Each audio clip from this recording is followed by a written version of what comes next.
आरक्षण को लेकर पीएम का कांग्रेस पर बड़ा प्रहार। धर्म के आधार पर आरक्षण नहीं होगा, कहना मोदी का। कांग्रेस ने कर्नाटक मॉडल डेवलप किया, कहना मोदी का।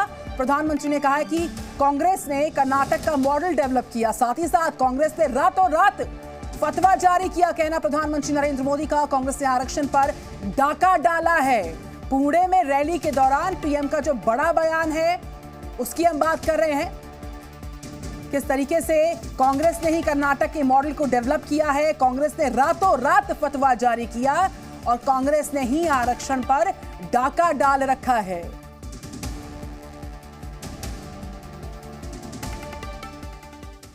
तो कल पुणे की रैली में प्रधानमंत्री नरेंद्र मोदी ने आरक्षण को लेकर जिन बड़ी बातों का जिक्र किया, आइए ग्राफिक्स के माध्यम से बेहतर तरीके से समझते हैं कि किन किन बातों का जिक्र पीएम मोदी ने किया है।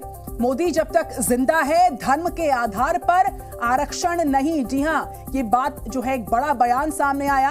कांग्रेस पर पीएम मोदी के प्रहार की पहली बड़ी बात हम आपको दिखा रहे हैं और कांग्रेस ने ही कर्नाटक मॉडल को डेवलप किया है, ये दूसरी बड़ी बात रही।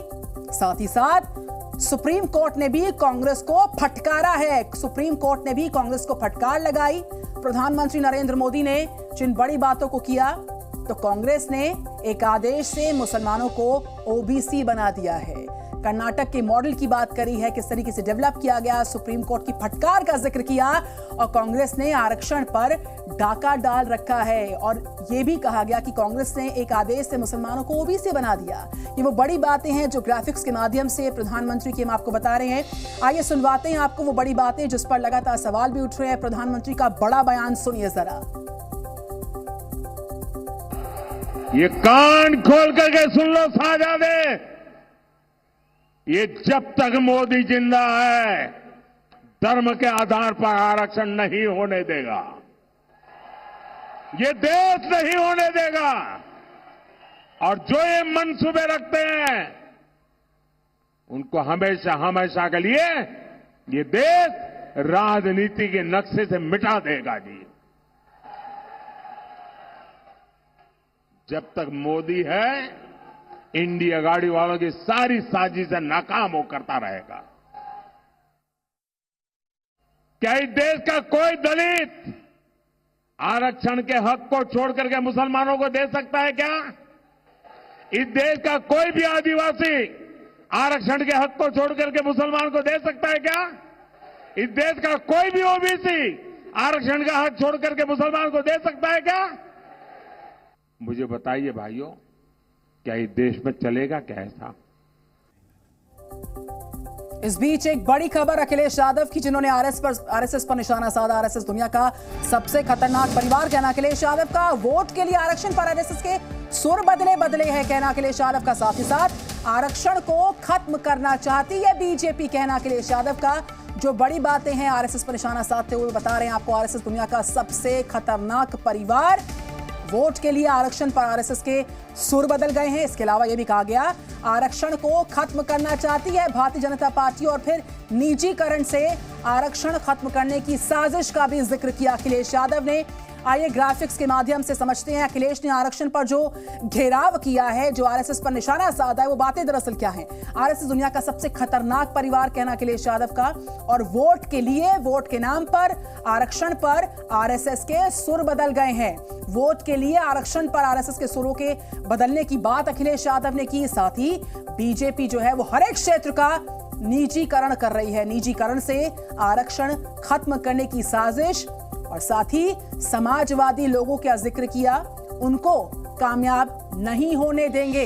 तो समाजवादी लोग इस पूरे मंसूबे को कामयाब, इस पूरे मंसूबे को सफल नहीं होने देंगे। देश ऐसे लोगों को राजनीतिक नक्शे से निकालकर बाहर कर देगा। ये जो लोग कह रहे हैं आजकल, बड़े बड़े जो दिल्ली से लेकर के और जो बीजेपी को कभी कभी सुझाव देते हैं, जो केवल भारत का नहीं दुनिया का सबसे खतरनाक परिवार है, इन्हें हमारे आपके परिवार की तो चिंता है, लेकिन इनके साथ एक सबसे खतरनाक परिवार है जो आरक्षण खत्म करना चाहता था। अब वोट चाहिए तो कह रहे कि आरक्षण खत्म नहीं होगा। तो वहीं कांग्रेस नेता राहुल गांधी ने बीजेपी आरएसएस पर निशाना साधा, कहा कि ये लोग आरक्षण खत्म कर देंगे। फिर बयान सामने आता है कि हम आरक्षण के खिलाफ नहीं हैं। राहुल गांधी ने कहा कि निजीकरण से आरक्षण खत्म करने की साजिशें हो रही हैं। तो वहीं गृह मंत्री अमित शाह ने कांग्रेस पर हमला बोला और कहा कि आरक्षण कोई खत्म नहीं कर सकता है। कभी कहते हैं, इनके लोग कहते हैं कि हम आरक्षण खत्म कर देंगे, और फिर बयान आते हैं नहीं, हम आरक्षण के खिलाफ नहीं हैं। इनके ही बयान आते हैं। रिजर्वेशन को खत्म करने का तरीका प्राइवेटाइजेशन, रिजर्वेशन को खत्म करने का तरीका अग्निवीर, छोटे व्यापारियों को खत्म कर दिया, स्मॉल मीडियम बिजनेस को खत्म कर दिया, नोटबंदी की, गलत जीएसटी लागू की।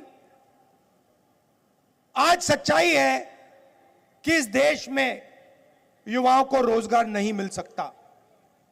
45 साल से सबसे ज्यादा बेरोजगारी हिंदुस्तान में आज है, यह सच्चाई है। राहुल गांधी निराधार झूठ बोल पूरा करने का काम कर रहे हैं।